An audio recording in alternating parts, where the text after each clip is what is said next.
भविष्योत्तर पुराण, श्रीमद् भागवतम, श्री भविष्य मल्लिका। तो जैसे आजकल बहुत वीडियोस भी आप सुन रहे हैं, भविष्य मल्लिका बार बार कह रही है कि भगवान आ चुके हैं, परमात्मा का अवतार आ चुका है। गर्ग संहिता और सिंधु सागर ग्रंथ के अनुसार 4800 यानी कि 4800 साल का समय बताया गया था कि जब कलयुग के 4800 साल बीत जाएंगे तब तक पारब्रह्म परमात्मा आ चुके होंगे। उस समय बुद्ध निष्कलंक स्वरूप आएंगे और इस धर्म धरा पर अपनी धर्म ध्वजा को फहराएंगे। तो वो संवत 1735 का समय बैठता है। समय अगर आप उनको कैलकुलेट करेंगे तो वही उसी टाइम पीरियड का दौरान वो समय बनता है कि परमात्मा जो है प्रकट होंगे।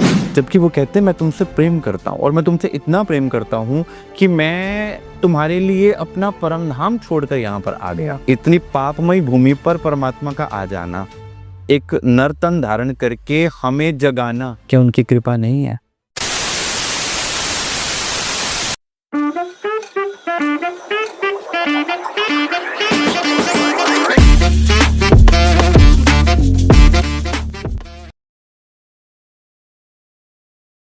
डॉक्टर देव, बहुत बहुत स्वागत है सर। जय सिया राम। जय श्री राम। आपका कोटि कोटि धन्यवाद। कैसे हैं आप? सबसे पहले तो बहुत समय बाद आपसे मुलाकात हुई है, बहुत अच्छा लग रहा है। आनंद में हूँ। मैंने पहले भी जब पहला पॉडकास्ट था तब भी यही बात कही थी कि आनंद की बात है और परमात्मा के भक्तों से मिलकर तो आनंद ही प्रकट होता है। तो फिर से वही बात दोहरा रहा हूँ, एक आत्मा का आत्मा से मिलन होना ही आनंद की बात होती है। तो बहुत आनंद की बात है जी, तो जैसे कि हमारा जो पिछला एपिसोड था उसे जनता ने बहुत ज़्यादा प्यार दिया था। कल की अवतार के ऊपर आपने बहुत अच्छे से और बहुत गहरी बातें बताई थी उस एपिसोड में। थोड़ा सा उसी से कनेक्ट करता हुआ शुरू करना चाहूँगा कि थोड़ा सा हम उसी टॉपिक को अगर थोड़ा सा और एक्सप्लोर कर सकें।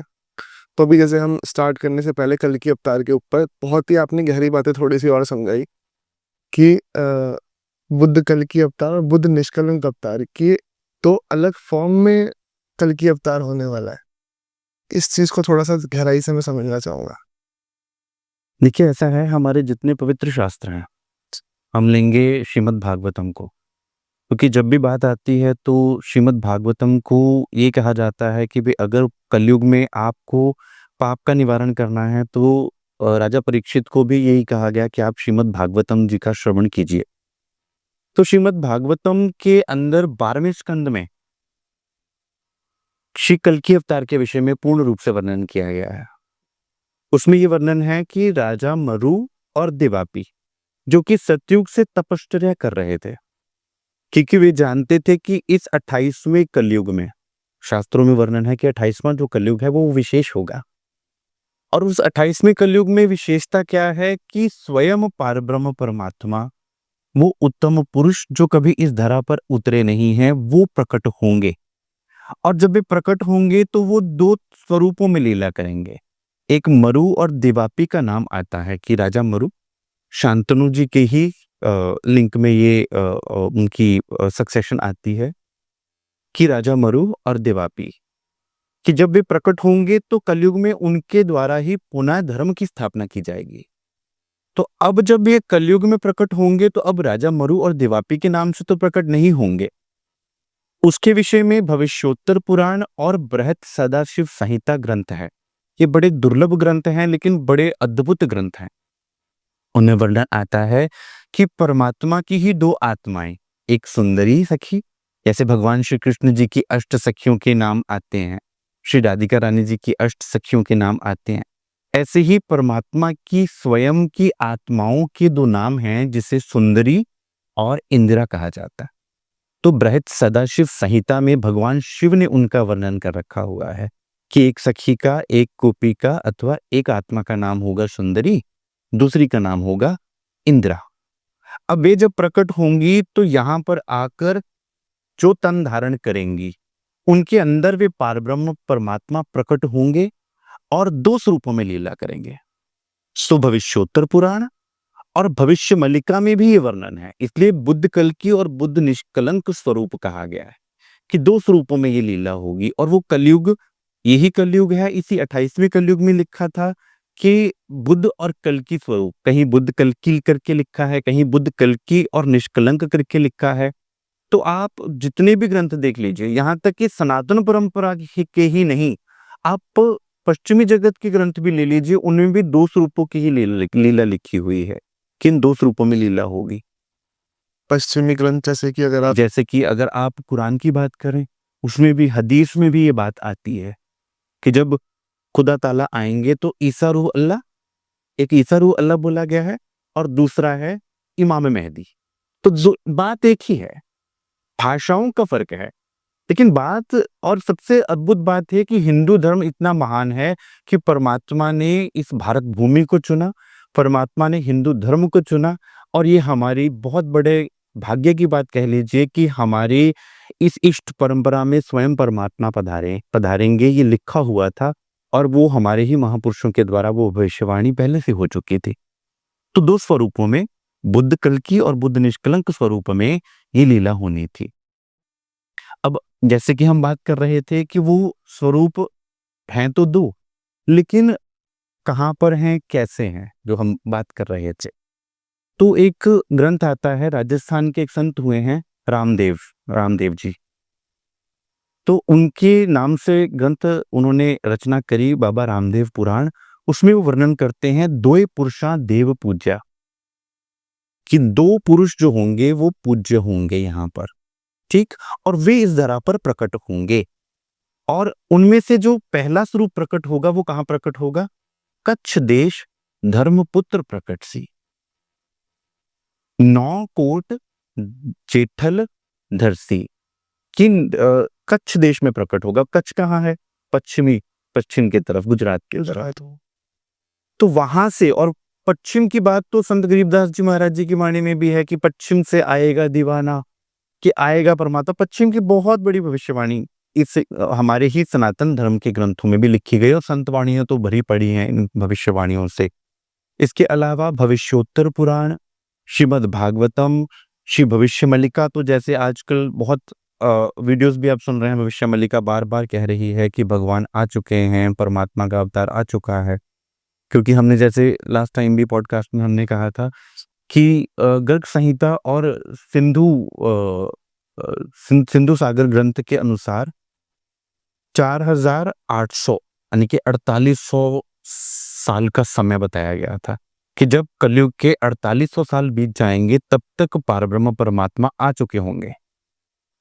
अब इस समय कलयुग का कौन सा समय चल रहा है? 5121वां साल चल रहा है इस समय, इसका अर्थ है। लेकिन साथ में ये भी लिखा भविष्य मल्लिका में कि वे आकर गुप्त रूप से विचरण करेंगे। अब वो गुप्त रूप से विचरण करने का रहस्य अलग से है, लेकिन उनका प्राकट्य जो होगा वो उसी समय के दौरान ही होगा, जो कि हमने जहां पर उस पॉइंट को छोड़ा था। जैसे कि आपने बताया था कि सन 1700 के लगभग उनका शायद हो चुका। सम्मत 1735 ये बात भविष्योत्तर पुराण में भी है कि औरंगजेब का साम्राज्य होगा, लिखा हुआ, औरंग्य नाम लिखा हुआ, औरंगजेब का राज्य होगा। और उस समय औरंगजेब क्या करेगा? मुगलों के शासन में वो हिंदुओं के मंदिरों को ढाएगा, जुल्म करेगा। ये हमारे पवित्र शास्त्रों में लिखा हुआ है, भविष्योत्तर पुराण प्रमाण है। उस समय बुद्ध निष्कलंक स्वरूप आएंगे और इस धर्म धरा पर अपनी धर्म ध्वजा को फहराएंगे।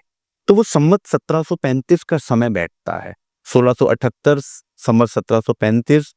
तो आवन 78 जान 97 कहीं ऐसा करके वर्णन किया गया है ग्रंथों में, कहीं सम्मत 1735 का समय लिखा गया है।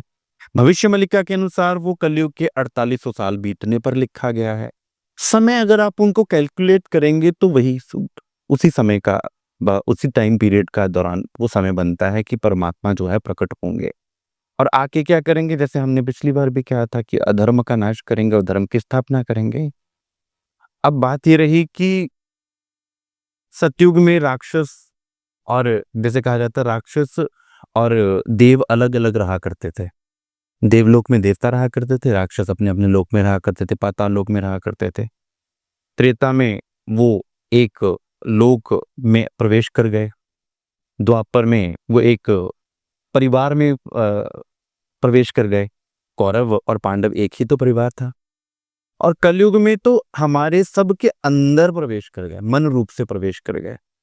अब हमें विचार करना पड़ेगा कि परमात्मा को अगर धर्म की स्थापना करनी है तो हमारे अंदर से जो वो शैतान हमारे अंदर से जो बुराई है उसका नाश करना है। तो जैसे वो बुद्ध निष्कलंक स्वरूप हमने पिछली बार भी वर्णन किया था कि घोड़े पर विराजमान, हाथ में तलवार, तो वो तलवार उनके ज्ञान का प्रतीक है। वो तलवार उनके उस जागृत बुद्धि का ज्ञान लेकर आएंगे। कहीं लिखा है कि हाथ में तलवार होगी, कहीं लिखा है, बाइबल कहती है कि मुंह से तलवार निकलेगी। बात एक ही है, मुंह से तलवार निकलना अर्थात वो ज्ञान लेकर आएंगे। उस ज्ञान से जो भी उस ज्ञान को ग्रहण करेगा अंदर से, उसके अंदर से वो पाप मिट जाएगा, उसके अंदर से शैतान निकल जाएगा। मतलब बाइबल का ग्रंथ आपने बताया, और जैसे कि कुरान बताया, मतलब हर ग्रंथ कहीं ना कहीं कल की अवतार की तरफ पॉइंट कर रहा है। बिल्कुल। और भारत भूमि की महिमा है, ये हमारे हिंदू धर्म की महिमा है। और इन ग्रंथों में भी उस एक की ही आने की बात की गई है।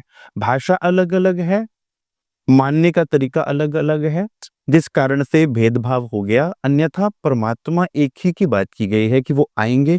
जब वो आएंगे, अब वो ये सोच रहे हैं कि इमाम मेहंदी हमारे हैं, हम हमारे पास आएंगे, जबकि वे आ चुके हैं और हिंदू धर्म में प्रकट हुए हैं और अपना ज्ञान अपने साथ लेकर आए हैं और ऐसी औषधि लेकर आए हैं इस कलयुग के इस समय में जब इतना पाप फैल चुका है। तो वो एक ऐसी औषधि है ज्ञान रूपी, जिससे सबके अंदर से वो पाप मिट सकता है। जैसे कि मैं ना कहीं पे देख रहा था कि ना कई सारे ऐसे ग्रंथ थे या कई सारी ऐसी बातें थी जो बहुत ज्यादा गुप्त थी कहीं ना कहीं, और एकदम से उन पे चर्चा होनी शुरू हो गई। जैसे कि पिछली बार आपने महेश्वर तंत्र शायद से बात करी थी, वहीं कहीं ना कहीं 10 महाविद्याओं पर बहुत ज्यादा चर्चा होने लगी है। तो क्या कहीं ना कहीं ये परमात्मा की वजह से ये चीजें अब आ रही है सामने निकल? बिल्कुल। मैंने आपको महेश्वर तंत्र भेंट भी करी थी। हाँ जी, मैं पढ़ा। उसके पहले ही पृष्ठ पे लिखा हुआ है कि इस ज्ञान को अगर कोई किसी से कहेगा तो उसको ब्राह्मण हत्या का, गौ हत्या का पाप लगेगा। अर्थात कि किसी ना किसी कारणवश उन उन गुप्त रहस्यों को छुपा दिया गया था कलयुग के लिए, कि कहीं ऐसा ना हो कि उन ग्रंथों में भी कोई फेरबदल कर दे। जैसे हमारे पवित्र पुराणों में फेरबदल कर दिया लोगों ने, अंग्रेजों ने, मुगलों ने फेरबदल किया। बड़ी दुखद बात है कि हमारे पवित्र शास्त्र आज उसी अवस्था में अगर हमारे पास होते तो भारत आज भी गुरु है। भारत आज भी गुरु है, लेकिन वो हमारी आध्यात्मिक संपदा जो है, वो संपदा हमारे पास होने से भारत गुरु है, हमारे अंदर होने से भारत गुरु है। तो उन ग्रंथों में कोई बदलाव ना हो जाए, इसलिए परमात्मा ने उनको गुप्त रखा। अब एकदम से भविष्य मल्लिका प्रकट हो गई, एकदम से आपने कहा 10 महाविद्या पे बात होनी शुरू हो गई, एकदम से महेश्वर तंत्र की बात होनी शुरू हो गई। महेश्वर तंत्र अभी थोड़े समय पहले ही प्रकाशित हुआ है। बल्कि तंत्र पे भी बहुत ज्यादा बहुत बोलने वाले जितने महापुरुष बोलने लग गए, हमारे भी महापुरुष जो हैं वो भविष्य की बात करने लग गए, और समय वो भविष्य घटित होता हुआ नजर आना शुरू हो गया। हमारे सामने कितनी घटनाएं हो रही हैं, कोविड का आना या जो कुछ भी आना, तो सारी चीजें चर्चाएं प्रारंभ होगी। अर्थात कि अब वो समय आ चुका है परमात्मा का जाहिर होने का। तो वो 4660 वर्ष जब कलयुग के बीते थे तभी आ चुके थे। उनकी वाणी में उसका जिक्र भी है, पूरा वर्णन है कि इस समय वो आ चुके हैं, लेकिन गुप्त रूप से विचरण कर रहे थे। अब उनके ही अंगों द्वारा, उनकी ही आत्माओं द्वारा, उनके ही भक्तों द्वारा उसका वर्णन वो करवा रहे हैं, और सबके अंदर जिज्ञासा बन रही है, सबके अंदर तड़प बन रही है कि हम उनके दर्शन करें। पहले एक समय ऐसा आया था कि लोग केवल ये सोचते थे कि हमें अपनी मनवांछित इच्छाएं पूरी करनी है। अब जो समय चल रहा है, इंसान थक चुका है। इंसान चाहता है कि मैं शांति चाहता हूं, मुझे और कुछ नहीं चाहिए। मेरे पास एसी भी है, मेरे पास कार भी है, मेरे पास गाड़ियां भी हैं, शांति नहीं है। जब इंसान शांति की खोज करेगा तब इंसान परमात्मा की ओर बढ़ेगा और तब सत्य की खोज करेगा। तो अब वो समय है जब वो सत्य और शांति की खोज में परमात्मा को ढूंढने निकला है। तो जैसे कि आपने बताया 2 फॉर्म में वो प्रकट होंगे या हो चुके हैं। तो जो आपने बताया बुद्ध कल की अवतार, बुद्ध निष्कलंक अवतार, तो कब ये प्रकट हुए? मतलब अभी जो प्रकट हो रखे हैं वो कौन से हैं? वो बुद्ध निष्कलंक या?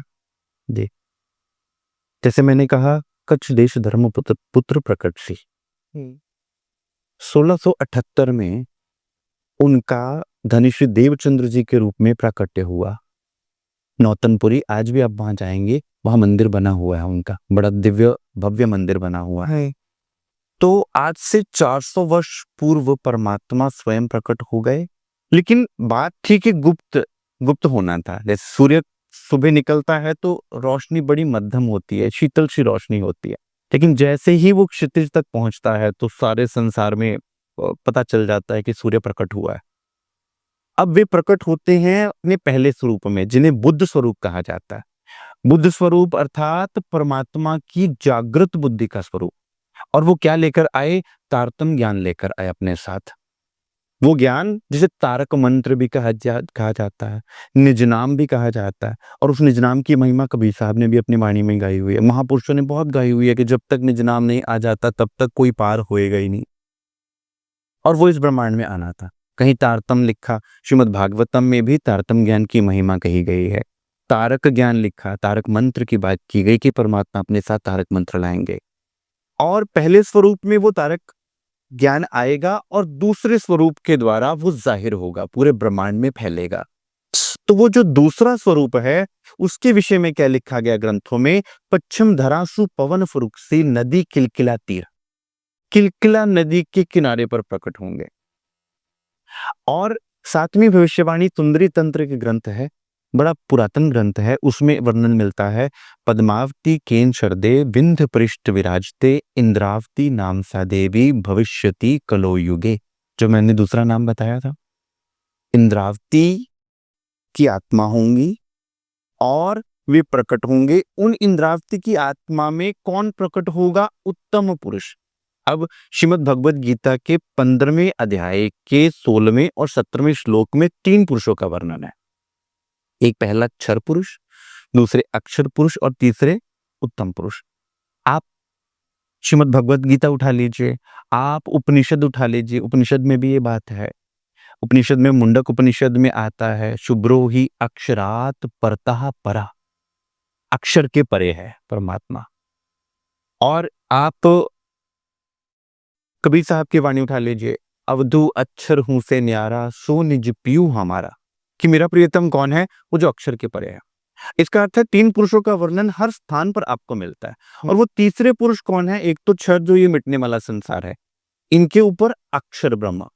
और अक्षर ब्रह्म, जैसे आप स्वामीनारायण मत में भी आप जाएंगे तो वहां अक्षर पुरुष भगवान की सेवा होती है। वो कहते हैं कि क्षर पुरुष के परे अक्षर ब्रह्म है। अब अक्षर, आप वहां भी देखेंगे तो अक्षर ब्रह्म और अक्षरातीत ब्रह्म की बात होती है। तो वे अक्षरातीत जो, जिनको उत्तम पुरुष कहा गया है, उन्होंने ही अपनी आत्मा इंद्रावती जी के अंदर यहाँ आकर प्रवेश करके दूसरे स्वरूप से लीला करी, जिनको बोला जाता है बुद्ध निष्कलंक स्वरूप। और वो किलकिला नदी के तीर पर प्रकट हुए, ऋषि 5 पद्मावतीपुरी धाम पन्ना, विंध्यांचल पर्वत पर।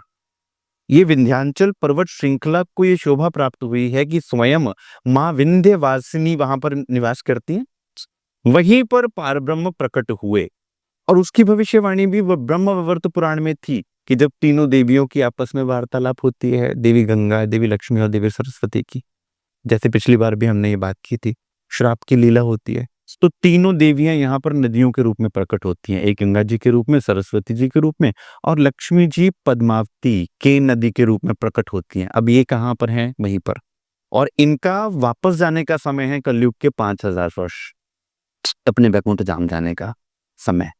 ये भी श्रीमद् देवी भागवत महापुराण में भी जिक्र है और श्री ब्रह्मवैवर्त पुराण में भी जिक्र है इसका। ये देवियां कलयुग के 5000 वर्ष बीतने के बाद अपने धाम वापस जाएंगी। और कैसे जाएंगी? जब वे पारब्रह्म स्वयं आएंगे, जब परमात्मा स्वयं आएंगे। तो बुद्ध निष्कलंक स्वरूप श्री 5 पद्मावतीपुरी धाम, आज वहां पर मुक्ति पीठ स्थापित हुआ है। शक्तिपीठ इस संसार में है और मुक्ति पीठ परमात्मा ने आकर स्थापना की, जहां से सब जीवों को मुक्ति प्राप्त होगी। तो वे बुद्ध निष्कलंक अवतार वहां प्रकट हो चुके हैं। और अभी गुप्त रूप में कहीं ना कहीं वो है। देखिए, परमात्मा जब आएंगे तो अपने साथ ज्ञान लेकर आएंगे, अपना स्वरूप अपनी वाणी के रूप में, अपने ज्ञान के रूप में। तो वो ज्ञान, आज भी आप जाएंगे श्री 5 पद्मावतीपुरी धाम पन्ना, तो परमात्मा का ही स्वरूप श्री कुलजम स्वरूप वाणी कहा जाता है, जिसे पंचम वेद भी कहा जाता है। वो आज भी वहां विराजमान है, उन्हीं की सेवा पूजा होती है, उन्हीं की ही। और आज भी साक्षात वहां पर महाराजा छत्रसाल जी का नाम तो आपने सुना हो। जी जी जी। तो महाराजा छत्रसाल जी के गुरु कौन थे? महामती श्री प्राणनाथ जी। वे पूर्ण ब्रह्म परमात्मा श्री प्राणनाथ जी के रूप में इस धरा पर आ चुके हैं, और ये बात भी ग्रंथों में लिखी थी कि प्राणनाथ जी का ही प्राणनाथ ही नाम कहलाएंगे। बृहद सदाशिव संहिता में इसका जिक्र है कि प्राणनाथ नाम होगा। प्राणनाथ अर्थात कोई व्यक्ति विशेष का नाम नहीं है, ये किसी शरीर का नाम नहीं, प्राणों के नाथ। तुम हो एक अगोचर सबके प्राणपति, वो सबके प्राणों के नाथ हैं। तो वो प्राणनाथ वहां विराजमान है। आज भी वहां पर आप 400 वर्ष हो गए हैं, आज जहां श्री मुखवाणी पधराई गई है, आज भी वहां पर जो उनके मुखारविंद की वाणी, उसे हम श्री मुखवाणी कहते हैं कि उनके मुखारविंद की वाणी। जिस सिंहासन पर श्री मुखवाणी पधराई गई है, वहीं पर नीचे वैसे के वैसे ही परमात्मा विराजमान है। जहां महाराजा श्री छत्रसाल जी उनके दर्शन करते रहे, और औरंगजेब से उन्होंने 52 लड़ाइयां लड़ी। किनके बल से? महामती श्री प्राणनाथ जी के बल से। आज भी इतिहास गवाह है कि वो एक भी लड़ाई को हारे नहीं, धर्म के मार्ग पर लड़े और असत्य को नाश किया, सत्य की स्थापना की, और परमात्मा आज भी वहीं पे विराजमान है, और वहीं से ही सारा कार्य हो रहा है, उनकी शक्ति से ही सारा कार्य हो रहा है। वो अपनी आत्माओं के द्वारा यहाँ पर कार्य कर रहे हैं। अपनी जागनी लीला कहा गया है उसे। 3 लीलाएं हैं, ब्रज की, रास की और जागनी की। ब्रज लीला में भगवान श्री कृष्ण के रूप में आए, 11 साल 52 दिन लीला करी आकर अपनी गोपियों के साथ। अब कोई समझ ही नहीं पाया कि वो गोपियां कौन थी। उल्टा लोगों ने ये सोच लिया कि भाई पता नहीं गोपियों और भगवान श्री कृष्ण के बीच में क्या संबंध है। जी। ये तो वो रसिक संत जाने कि वो गोपियों और श्री कृष्ण जी के प्रति कितना आपस में कितना वो पवित्र संबंध था। कभी आप सुने संत प्रेमानंद जी महाराज जी की वाणी को, वो उन रसिकों की वाणी, श्री हित हरिवंश की वाणी आप पढ़ें, या हित 84 ग्रंथ भी आप पढ़ें, उनमें भी इसका जिक्र है कि वो उस प्रेम जैसा पवित्र इस संसार में कुछ भी नहीं था। क्यों? क्योंकि वो पारब्रह्म और उनकी आत्माओं का आपसी प्रेम था। उसमें तो शरीर की कोई बात ही नहीं थी। आज लोग हम पर आक्षेप लगाते हैं, लोग हमारे इष्ट, हमारे महापुरुषों पर आक्षेप लगाते हैं क्योंकि उन्होंने हमारे पवित्र ग्रंथों को पढ़ा ही नहीं है। और दुखद बात यह है कि हम जो हिंदू होकर हम ही अपने ग्रंथों को नहीं जानते। इसलिए कई बार हमें भी उनकी बातों पर हमारे बच्चे भी, हमारी नई पीढ़ी भी कहती है, फिर ऐसा कैसे प्रश्न पूछती। तो पहले स्वरूप में परमात्मा ने ही ब्रज में लीला करी। बांसुरी बजाते थे, सखियां आती थी, आत्माएं आती थी, वो आत्माएं थी। दूसरी रास की लीला, और रास यहां नहीं हुई है, वो रास यहां इस ब्रह्मांड में नहीं हुई है, वो रास हुई है योग माया में। वहां पर बांसुरी बजाई थी। इसका प्रमाण कबीर साहब की वाणी में भी है। एक दिन साहेब बेन बजाई, तब सब सखियन मिले धोखा खाई। सबने सुनी लेकिन पता है नहीं कि वो बांसुरी बज कहां रही थी। वो अखंड गोकुल, वो अखंड वृंदावन था जहां पर वो बांसुरी बजी थी। वो यहाँ के मिट जाने वाला नहीं था, वो अखंड वृंदावन था। वो योग माया में बांसुरी बजी थी, और वहां पर भगवान ने, परमात्मा ने अपनी आत्माओं के साथ वो पवित्र रास लीला की थी, जिसमें काम का कोई समावेश नहीं है। और वही परमात्मा आकर दोबारा कलयुग में प्रकट होते हैं 2 स्वरूपों में, बुद्ध कल्कि और निष्कलंक स्वरूप, और जागृति की लीला करते हैं। अब जगा के सबको जागृत कर रहे हैं कि जागो, अपने स्वरूप को पहचानो, आप कौन हो ये जानो। स्वयं की पहचान दी, आपको अपनी पहचान करवाई, और बताया कि अब ज्ञान के द्वारा जागना है। तो अब वो जागृति का स्वरूप बनकर प्रकट हुए हैं। इसलिए पहले स्वरूप को बुद्ध कल की जागृत बुद्ध का स्वरूप कहा गया, और दूसरे स्वरूप को बुद्ध निष्कलंक स्वरूप, कि अपने अखंड परम धाम का सारा ज्ञान लेकर वो प्रकट हो चुके हैं। मतलब पहले अवतार में सिर्फ ज्ञान प्रकट हुआ, और दूसरे में वो स्वयं आ चुके हैं बिल्कुल, ज्ञान के साथ। पहले भी ज्ञान स्वयं ही लाए, लेकिन जैसे सूर्य प्रकट होता है तो मध्यम मध्यम शीतलता होती है। तो इसलिए धनीश्वरी देवचंद्र जी के स्वरूप को क्या कहा जाता है?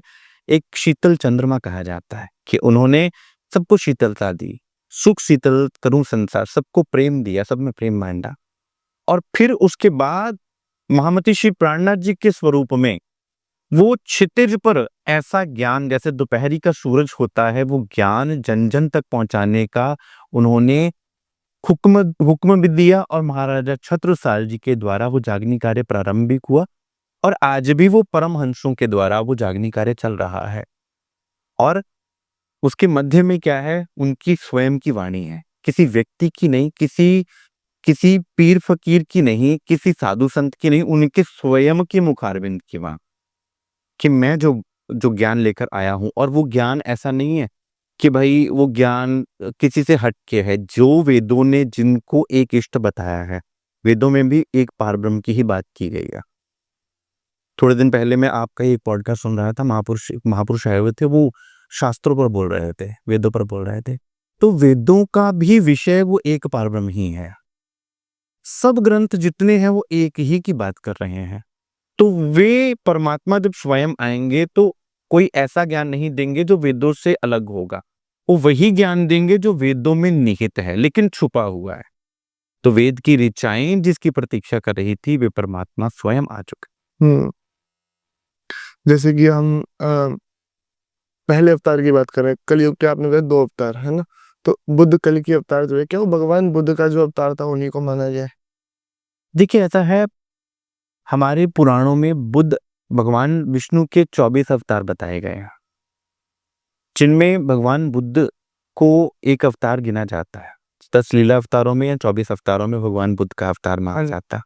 लेकिन आपने भगवान बुद्ध की अगर आप लीला देखें तो हिंदू धर्म से ही उनका प्राकट्य हुआ, लेकिन उन्होंने तो वेद और परमात्मा की बात को खारिज कर दिया। उन्होंने तो कहा ही नहीं कि आप वेद पढ़ो या वेद की तरफ जाओ या आप वेद को मानो। उन्होंने तो ये कहा अहिंसा परमो धर्म और स्वयं के कर्मों पर से ध्यान दो, बस केवल परमात्मा और आत्मा की बात को तो उन्होंने माना ही नहीं। तो फिर बुद्ध अवतार आप किन्हें कहेंगे? जो परमात्मा की ही बुद्धि का अवतार है, जागृत बुद्ध का अवतार है। इसलिए परमात्मा की स्वयं की वाणी में भी है कि 21 अवतार का वर्णन तो कर दिया गया, पर बुद्ध में रहे उर्जाए। श्री प्राणनाथ जी की वाणी में आता कि अब यहाँ पर उलझन हो गई कि उसको स्पष्ट कैसे किया जाए। वो उलझन श्री प्राणनाथ जी ने अपनी वाणी में खोली हुई है कि श्री कृष्ण जी के स्वरूप के बाद वो जो स्वरूप आया है, अब यहाँ आकर श्री कृष्ण जी के स्वरूप की महिमा तो गा दी गई, लेकिन उसके बाद बुद्ध स्वरूप पर आकर अटकल बन गई। अब किसी ने तो कह दिया कि भगवान बुद्ध जो हैं वे ही बुद्ध अवतार हैं, लेकिन उन्होंने तो भगवान की बात ही नहीं की और आत्मा और परमात्मा की बात ही नहीं की। तो श्री प्राणनाथ जी ने अपनी वाणी में इसको स्पष्ट किया कि वे बुद्ध अवतार जागृत बुद्धि के अवतार को कहा गया है। अवतार का अर्थ होता है उतरना, प्रकट होना। तो वो परमात्मा की जागृत बुद्धि जब प्रकट होगी तो वो आई 8 से 400 वर्ष पूर्व धनेश्वरी देवचंद्र जी के स्वरूप में वे प्रकट हुई, उन्हें ही बुद्ध अवतार कहा जाता है। और उसके बाद महामती श्री प्राणनाथ जी, जिन्हें बुद्ध निष्कलंक अवतार कहा जाता है। और वो किसी एक मत के नहीं है, वो किसी एक संप्रदाय के नहीं है, वो पूरे विश्व के लिए आए हैं। उन्होंने ही अपनी श्रीमुखवाणी में ये आदेश दिया है, सुख शीतल करूं संसार। कामना की है कि मैं सारे संसार को सुख और शीतलता प्रदान करने आया हूं। मैं धर्म परिवर्तन करने नहीं आया हूं, मैं मन परिवर्तन करने के लिए आया हूं। और आज का जो समय है, इस समय धर्म परिवर्तन की होड़ चल रही है। हमारे एक गुरुजन हैं, वो कहा करते हैं कि धर्म परिवर्तन अर्थात राष्ट्र परिवर्तन। और हमारी भारत भूमि पर आज धर्म परिवर्तन हो रहा है, धर्म के नाम पर। सबको अधिकार है अपने अनुसार अपने इष्ट को मानने का, अपने धर्म को मानने का, बिल्कुल, लेकिन धर्म की पूर्ण पहचान होना भी आवश्यक है। तो परमात्मा ने आकर धर्म की पहचान कराई, परमात्मा ने आकर सत्य की पहचान करवाई। और वो जो बात यहां छूटी थी कि किलकिला नदी के तट पर ये परमात्मा ने प्रकट होना था, वो प्रमाण श्री रामदेव पुराण में भी दर्ज है। वो प्रमाण श्रीमद् देवी भागवत महापुराण में भी है कि जहां पर पद्मा देवी जी प्रकट होंगी, अर्थात देवी लक्ष्मी जी प्रकट होंगी, वहां पर ही परमात्मा आएंगे। तो आज भी आप चले जाइए, वहां श्री 5 पद्मावतीपुरी धाम पन्ना जहां पर है, विंध्याचल पर्वत पर, वहां पर देवी पद्मा पद्मा जी का मंदिर है, विंध्यवासिनी देवी विंध्यवासिनी जी का मंदिर है, बिल्कुल नदी के तट पर ही। इस तरफ पद्मा देवी जी का मंदिर है, दूसरी तरफ महामती श्री प्राणनाथ जी का मुक्तिपीठ बना हुआ, आज भी बना हुआ है। अब विंध्यवासिनी देवी जी को तो सब जानते हैं, लेकिन प्राणनाथ जी की बात को वो जानेगा जो असल में दिल में खोज करेगा कि मुझे उस पारब्रह्म के आने की भविष्यवाणी को मैंने सुना था, तो उनके साथ ही लिंक है कि वहां पर वो प्रकट हो चुके हैं। जैसे कि अभी हमने बुद्ध निष्कलंक अवतार के ऊपर काफी ज्यादा चर्चा करी, काफी सुंदर ये चर्चा चली। थोड़ा सा जैसे कि अभी हम ऑफ कैमरा शुरू करने से पहले बात कर रहे थे समाधि के टॉपिक के ऊपर, तो समाधि जो है हम देखते हैं कि कुछ जो महापुरुष हैं वो जीवंत समाधि भी ले लेते हैं। तो इसके पीछे क्या कोई विशेष कारण होता है कि जीवंत समाधि ले लेना? आपका मतलब क्या मत है, मैं थोड़ा जानना चाहूंगा। ऐसा है कि 3 तरह के जीव बोले गए हैं, एक जीव, एक हंस और एक परमहंस। जीव जैसे हमारे जैसे साधारण जीव हैं जिन्होंने कर्म किया और उसी आधार पर उसका जो फल है उसका भुगतान करते हैं, बार बार जन्म मरण के चक्र में आते हैं और यहाँ पर घूमते रहते हैं। एक होते हैं हंस। जैसे हंस क्या करता है, हंस केवल मोती चुगता है। हमने पढ़ा होगा हंस मोती चुगता मानसरोवर में रहता है, तो हंस की विशेषता कही गई है क्योंकि वो पवित्रता की बात कही गई है कि जैसे जैसे जीव परमात्मा से मिलन हो जाता है, जीव का परमात्मा के नाम का सुमरण करता जाता है, वैसे वैसे वो हंस अवस्था को पाता जाता है। पाप समाप्त होते जाते हैं, अंदर से अंदर पॉजिटिविटी भरती जाती है, तो हंस की तरह निर्मल हो जाता है। फिर क्या खाएगा वो? हंसा हीरा मोती चुगना, अर्थात कि फिर वो गंदगी नहीं खाएगा।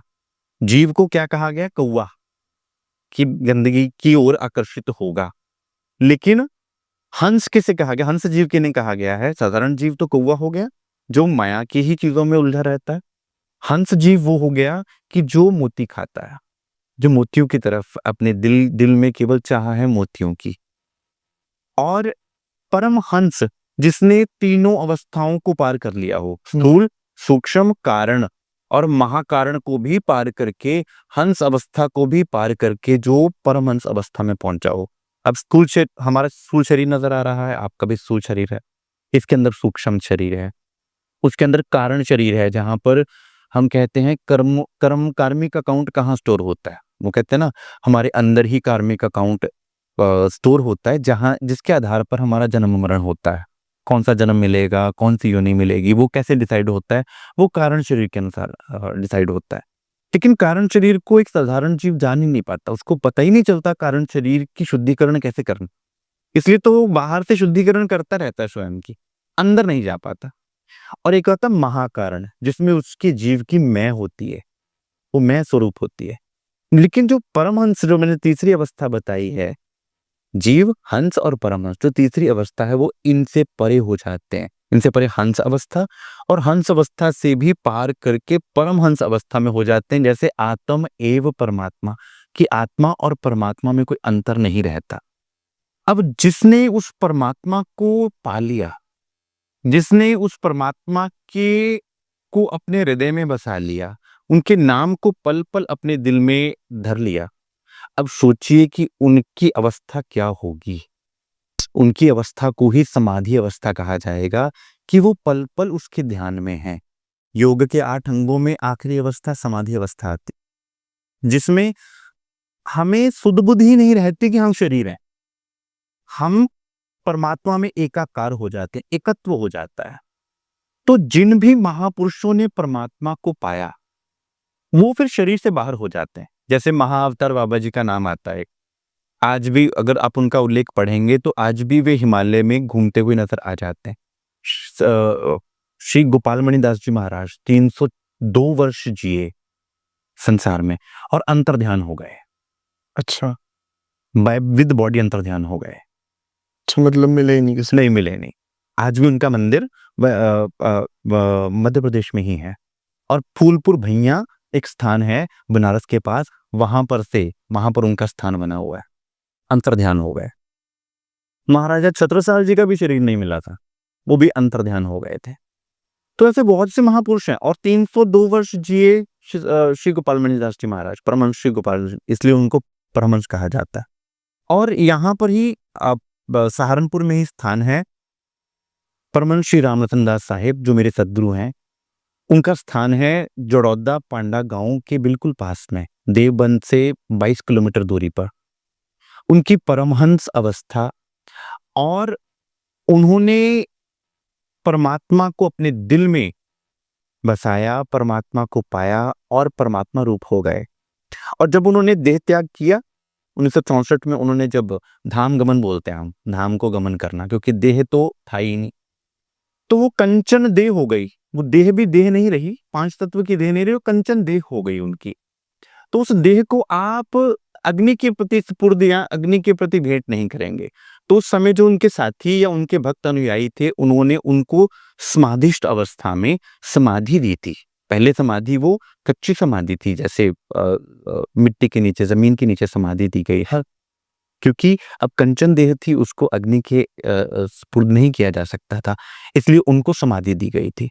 लेकिन एक अद्भुत घटना वहां पर हुई उस समय कि उस समाधि को दिए जाने के उपरांत, अब वो तो स्वयं परमात्मा स्वरूप हो चुके थे, गुरुदेव भगवान बन चुके थे, परमात्मा बन चुके थे।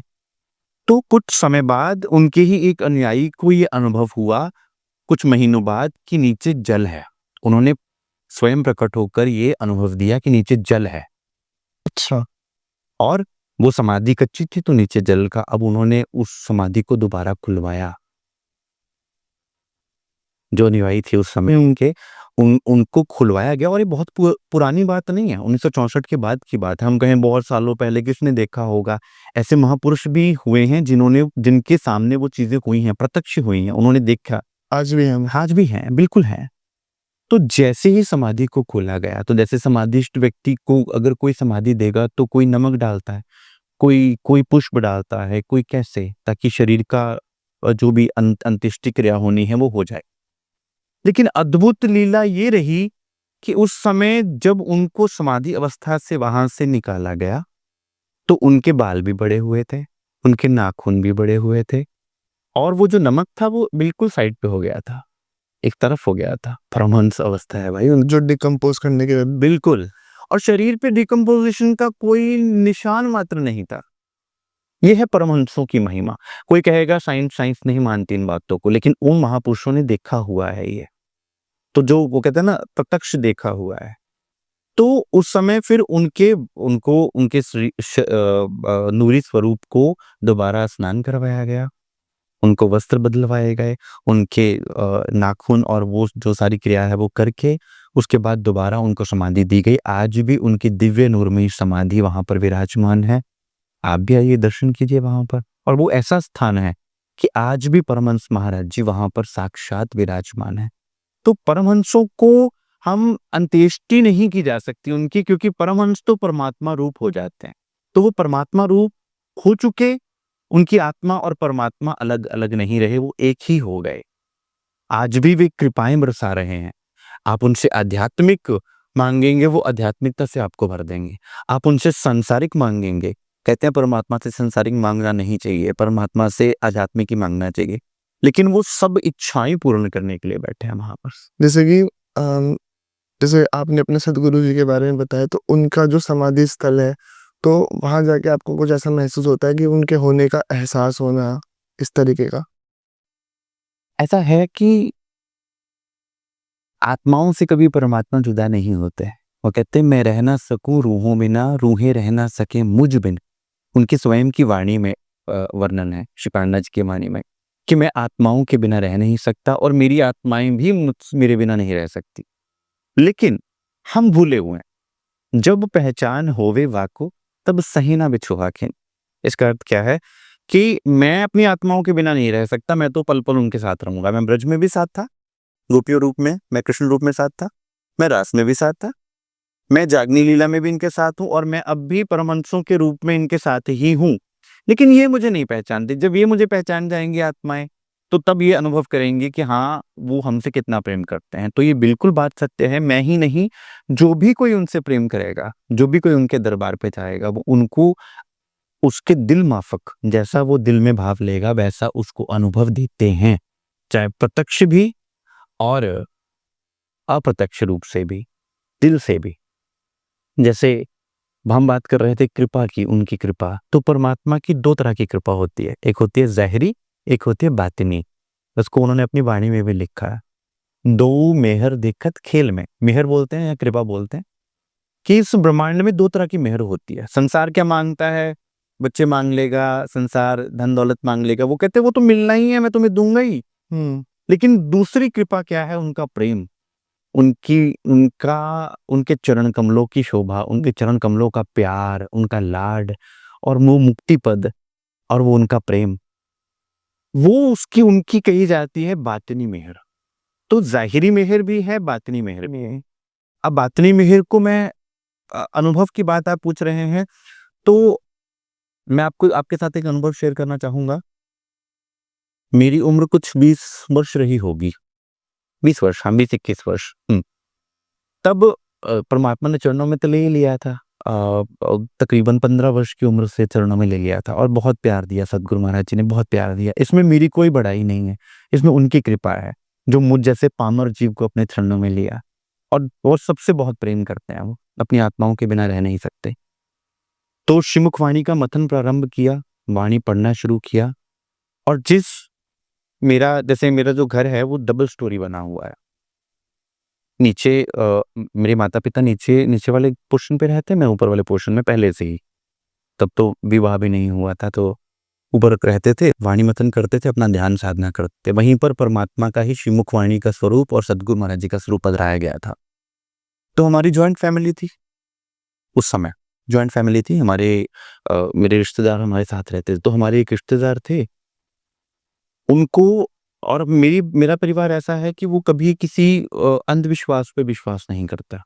अंधविश्वासी परिवार नहीं है। आप ये सोचिए कि कोई व्यक्ति किसी भी भूत-प्रेत की बात पे विश्वास कर लेगा, नहीं, बिल्कुल नहीं करते। तो बस नियत नियम होता था, सुबह उठना है, पाठ करना है, अपना आरती पूजन करना है, परमात्मा का नाम लेना है और सबको आरती करके सबको आरती देनी है, सबने भगवान का नाम लेना है, बस। हुआ क्या कि हमारे किसी पारिवारिक एक सदस्य को क्या हुआ, अब मैं अकेला ही परमात्मा के चरणों में था और तो कोई मानता ही नहीं था। तो उनके साथ क्या हुआ कि वो एक स्थान पर गए। अब वो स्थान ऐसा रहा होगा जहाँ शायद नेगेटिविटी होगी। अब वहां से वो नेगेटिविटी ले आए और वो नेगेटिविटी ऐसी कि अब घर में तो परमात्मा की बैठक है, तो वो नेगेटिविटी घर में तो प्रवेश कर नहीं सकती। अब जहां से भी वो नेगेटिविटी आई, उस नेगेटिविटी के कारण वो चीज उनके अंदर बोलने लगी। अच्छा। अब आप बात कर रहे हैं कि कृपा की बात कर रहे हैं, जिसको हम चमत्कार की भी हम बात कर रहे थे, चमत्कार कि चमत्कार जो होता है वो परमात्मा को चमत्कार करने की आवश्यकता होती ही नहीं है। परमात्मा जहां होते हैं, कृपाओं के रूप में वो चमत्कार स्वतः ही होते रहते हैं। तो वो बातिनी मेहर ऐसी हुई उस समय कि अब मेरी उम्र केवल 20 वर्ष। अब ऐसी स्थिति को कभी किसी ने देखा ही नहीं घर पे। अब हम तो ठहरे कि हम इन चीज़ों में मानते ही नहीं, भूत-प्रेत को हम मानते ही नहीं कि भई ये अब क्या हो गया? तो कभी कोई किसी से पूछे, कभी किसी ने पंडित जी से पूछा, किसी ने किसी से पाठ करवाया, किसी से कुछ करवाया, किसी से कुछ करवाया, कोई असर ना। थोड़ी देर के लिए वो शांत हों, फिर एकदम से उनके अंदर बवाल उठे और वो सुबह 4 बजे उठा करते थे वो। सुबह 4 सवा 4 उठते, एग्ज़ैक्ट टाइम था, उठा करते थे, उठ के हँसना शुरू कर दिया करते थे। हम 2 व्यक्तियों को साथ उनके उनके बाजू पकड़ के, उनके बाँध के बेड के साथ बाजू बाँध के सोना पड़ता था। नहीं तो हमें था कि कहीं उठकर चले ना जाएँ। ऐसे ही दिन बीतते गए, दिन प्रतिदिन बहुत प्रयास कर लिए। फिर किसी ने बता दिया कि आप वहाँ जाइए, वो हमारे कोई दूर के दोस्त मित्र थे, वो कहते कि भई वो हमारे वहाँ एक चर्च है, आप इनको वहाँ ले जाओ। तो वो कहते हैं ना, दुखी व्यक्ति तो कुछ भी करता है, तो उन्होंने क्या किया, वो रिश्तेदार उठाकर उनको ले गए चर्च। अब वहाँ जाकर वो जैसे भी वो जो अपनी प्रार्थनाएँ करते हैं, जो भी करते हैं, उन्होंने किया, लेकिन वो उनके अंदर से वो चीज़ तो जाए ना। और ऐसे ही 15 दिन बीते, 20 दिन बीते, महीना बीता, हमारी इतनी बुरी हालत और अब मैं परमात्मा से अर्ज़ी कर रहा हूँ, परमात्मा बहुत हो चुका है, कसम आप ही कृपा कीजिए। हमें नहीं पता इन चीज़ों को कैसे मैनेज करना है, कैसे डील करना है, हमें नहीं पता। हम क्योंकि हम कोई ऐसे व्यक्ति तो थे नहीं कि हम ऐसी चीजें करते रहे हों या हमने ऐसी चीजें होती देखी हों, पता ही नहीं था, बस नाम सुमरन करते थे अपना। तो एक दिन की बात है, वो हमारे वो रिश्तेदार बैठे हुए थे घर पे ही, घर के सदस्य थे तो बैठे हुए थे, तो उन्होंने मुझे बोला कि आप भी आ जाओ, तो मैं आरती करके उतरा, परमात्मा की मेहर की बात बता रहा हूँ। आरती करके उतरा तो मैंने कहा कि भाई आप तो पता नहीं कौन सा पाठ करते हैं, मैं तो अपने जो भगवान ने मुझे नाम सुमरन दिया मैं तो वही करूंगा। मैं बैठ गया, हम 3 व्यक्ति थे कमरे के अंदर, कमरे को हमने अंदर से कुंडी मार दी। हमें नहीं पता था कि आगे क्या होने वाला है। हम बैठ तो गए तीनों, जैसे हम इस कमरे में बैठे हुए हैं, आप और मैं बैठे हुए हैं, जमीन पर बैठे हुए हैं। उन्होंने अपना नाम सुमरन प्रारंभ किया, जो भी नाम वो ले रहे थे या कुछ भी जो भी सुमरन कर रहे थे। अचानक से वो शांत हो गए और मैं जो पाठ कर रहा था वो पाठ चलने लग गया। अब जो धीमी आवाज थी वो आवाज सुनने लग गई। आप मानेंगे, वो व्यक्ति किसी और आवाज में चीखने चिल्लाने लगा, और आवाज और है, उस व्यक्ति की वो आवाज ही नहीं है। और मैं 20 साल का, मुझे मेरे सामने ये सारी चीजें हो रही हैं, मुझे तो ये लग रहा था सपने जैसा कि हो क्या रहा है सामने। और एक और मेरी खुद की सिस्टर, मेरी बहन साथ में थी, तो उन्होंने मुझे बोला कि आप पाठ करते रहो, कुछ नहीं होगा, आप पाठ करते रहो। मैं पाठ करता रहा, परमात्मा की वाणी का पाठ करता रहा, और चीखते चीखते उस व्यक्ति, वो जो अंदर उनकी वो चीज थी, वो गिड़गिड़ाने लग गई कि आप इन मंत्रों का या इस जिस भी चौपाइयों का आप जाप कर रहे हो, इसको बंद कर दीजिए आप। मुझे अंदर आग लग रही है। तो उन्होंने उस समय, अब मैं तो क्या ही बात करता हूँ उनसे, 20 वर्ष की उम्र क्या ही होती है, कच्ची सी उम्र होती है। तो परमात्मा ने अंदर से उस समय सुझाया कि भाई इनसे पूछो, भाई तू यहाँ पे कौन है, क्या करने आया है, और तू यहाँ पर क्यों आ गया। तो कहता मैं गलती हो गई मुझे, मैं यहाँ पर आ गया, मुझसे बहुत बड़ी गलती हो गई, लेकिन अब मैं मुक्ति चाहता हूँ। तो मुक्ति कैसे होगी? कहते वो जो आप रोज पाठ किया करते हो ना मेरे नाम से, परमात्मा की वाणी का पाठ रखवा दीजिए, मैं मुक्त हो जाऊंगा। अच्छा, मैं चला जाऊंगा। तो उन 3 चीजों को परिवार, अब मेरी बहन ने तो देखा ना। अब उस समय मैं 20 वर्ष का था, एक बालक था बिल्कुल। तो मेरी बहन ने जब ये चीजें देखी, परमात्मा की कृपा को अनुभव किया, तो उनका भी विश्वास दृढ़ हो गया कि भाई ये बहुत बड़ी शक्ति है, कोई परमात्मा की शक्ति जो है बहुत बड़ी शक्ति। फिर धीरे-धीरे परमात्मा ने माफ कीजिएगा, परिवार ने परमात्मा की वाणी का मंथन प्रारंभ किया, और दिल में भाव उत्पन्न हुआ कि नहीं भाई ये कोई बहुत बड़ी शक्ति है जो परमात्मा की आई हुई है। तो परमात्मा की ऐसी कृपाएं ऐसी होती हैं जिनको संसार चमत्कार बोलता है, लेकिन हम उनको उनकी बातनी मेहर कहते हैं, कि वो अपनी आत्मा के साथ पल-पल रहते हैं। और ऐसा नहीं है कि कोई कहे कि भाई ये किसी की बात बता रहा हूँ, ये तो मेरी आप बीती है, मैं वो बता रहा हूँ। और ऐसा भी नहीं कि मैं कह रहा हूँ कि मैं एक साइंटिफिक व्यक्ति नहीं हूँ, मैं एक बिल्कुल साइंटिफिक व्यक्ति हूँ। लेकिन जो चीज़ मैंने अपने सामने अनुभव की है, अब उसको मैं ठुकरा भी नहीं सकता। उसके बाद फिर और दृढ़ विश्वास के साथ उनके चरणों में नतमस्तक हुआ, और सद्गुरु महाराज जी का सिजदा बजाया, मेहर करी कि आपकी कृपा से ही ये हो पाया। वरना बहुत हम तंग भी थे, और खोज भी कर चुके थे, बहुत कुछ करवा भी चुके थे, ये करवा, ये तंत्र क्रिया, वो करवा, बहुत कुछ कर चुके थे, कोई लाभ नहीं मिल रहा था। लेकिन परमात्मा की वाणी में इतना बल है कि उन्होंने उसको कुछ ही पलों में मुक्त कर दिया। एक बार मुझसे किसी ने पूछा था, तो मैंने उसे एक जवाब दिया था, चमत्कार के ऊपर ही किसी से मेरी एक बार चर्चा हुई थी। तो मैंने यही रिप्लाई उसे दिया था कि ना, मैं भगवान की पूजा, मतलब परमात्मा की पूजा इसलिए नहीं करता हूँ कि वो मुझे चमत्कार दिखाएंगे, मैं पूजा करता हूँ इसलिए चमत्कार दिखते हैं। बिल्कुल, बिल्कुल, बिल्कुल। तो वही कहीं ना कहीं चीज है कि जो विश्वास है परमात्मा के प्रति, वो आपको दिखा देते हैं कि उनकी प्रेजेंस है। भगवान हैं तो चमत्कार हो जाते हैं, चमत्कार हैं इसलिए वो भगवान नहीं है। लेकिन विडंबना ये है कि आज हम लोग क्या कहते हैं, परमात्मा चमत्कार दिखाओगे तो हम मानेंगे, जबकि वो कहते हैं मैं तुमसे प्रेम करता हूँ, और मैं तुमसे इतना प्रेम करता हूँ कि मैं तुम्हारे लिए अपना परम धाम छोड़कर यहाँ पर आ गया। अब इससे अधिक प्रेम और क्या? और सबसे बड़ा चमत्कार बताऊं क्या है? परमात्मा का इस धरा पर आना ही सबसे बड़ा चमत्कार है। जी। इतनी पापमयी भूमि पर परमात्मा का आ जाना, एक नर तन धारण करके हमें जगाना, और श्री प्राणनाथ जी नौतनपुरी गुजरात से चले, और पन्ना का डिस्टेंस कितना है, पैदल चल चल के आत्माओं को जगाया। क्या ये चमत्कार नहीं है? क्या उनकी कृपा नहीं है?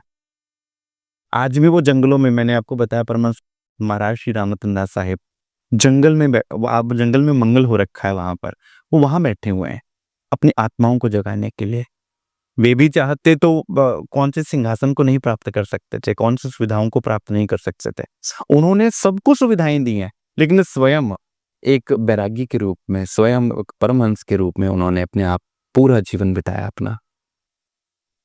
जैसे अभी हम समाधि के ऊपर बात कर रहे थे, समाधि के टॉपिक के ऊपर, तो आपने एक जिक्र किया था शुरू करने से पहले कि एक ऐसा भी स्थान है जहाँ पर स्वयं महादेव की समाधि है।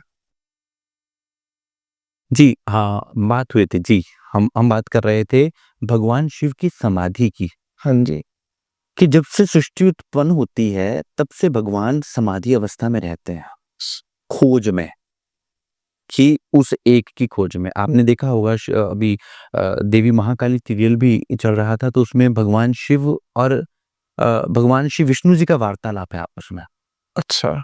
हाँ, वो अगर कटिंग मैं आपको भेजूंगा अभी, उसमें उनका आपसी वार्तालाप है। उसमें भगवान शिव कहते हैं भगवान श्री विष्णु जी से कि कोई तो ऐसी शक्ति है तो हम सबको यहाँ पर कार्यशील कर रही है या क्रियाशील कर रही है।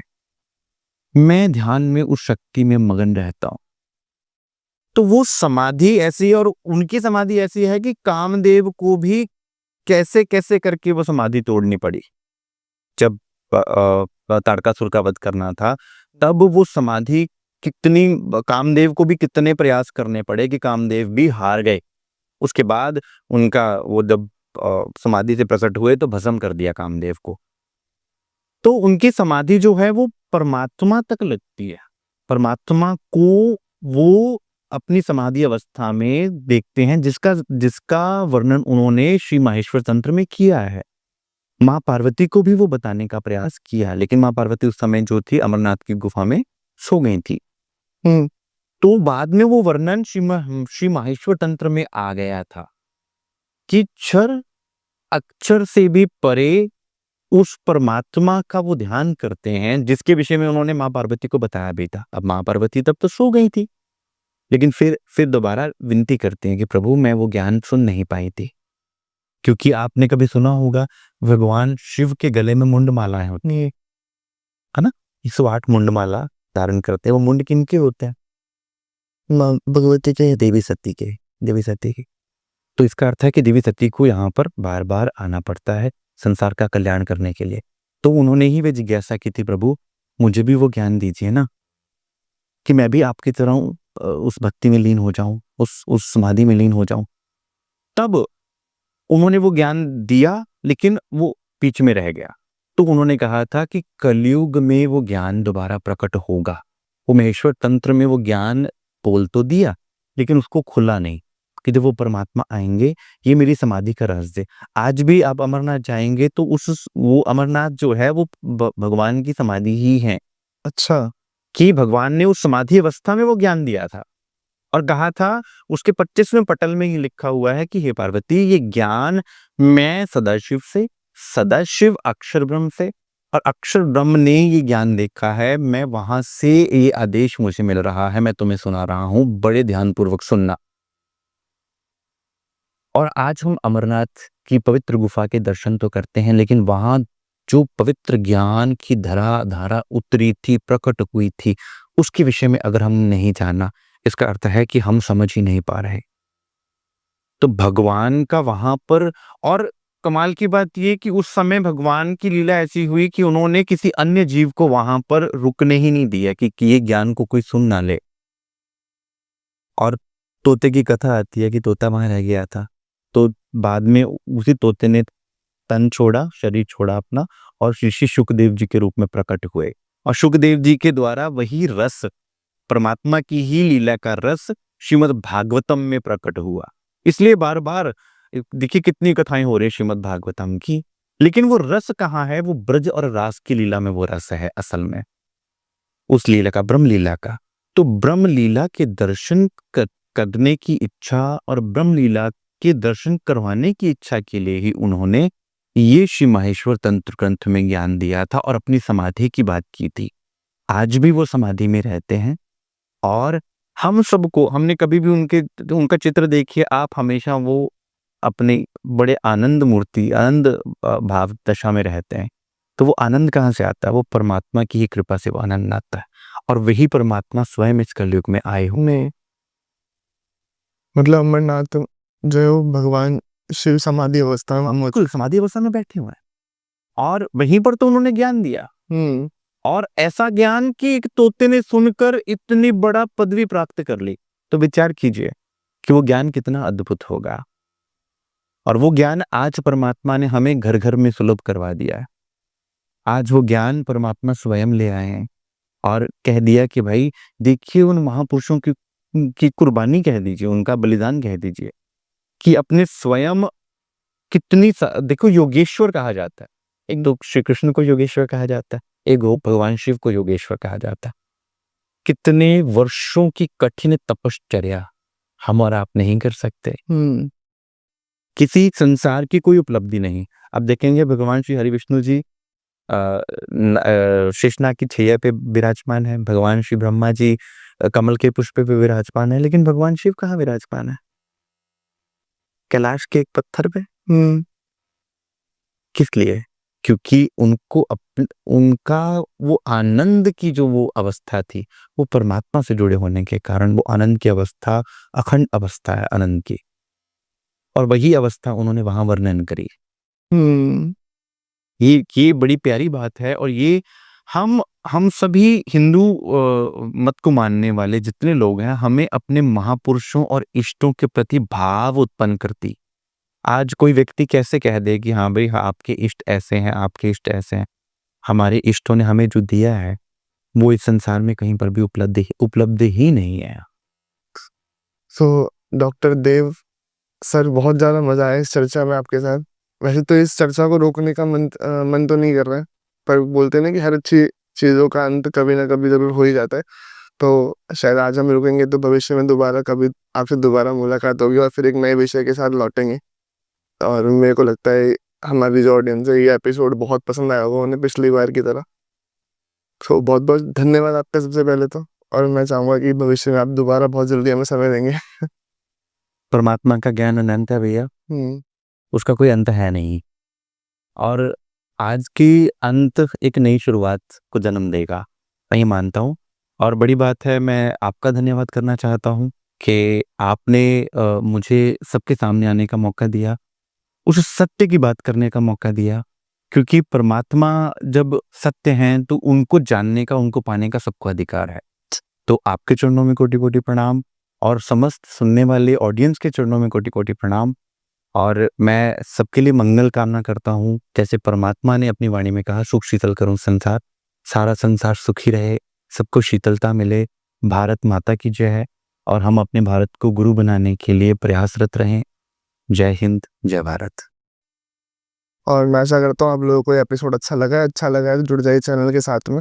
मैं मिलूंगा आपसे अगले एपिसोड में, तब तक के लिए जय हिंद, वंदे मातरम, जय श्री राम।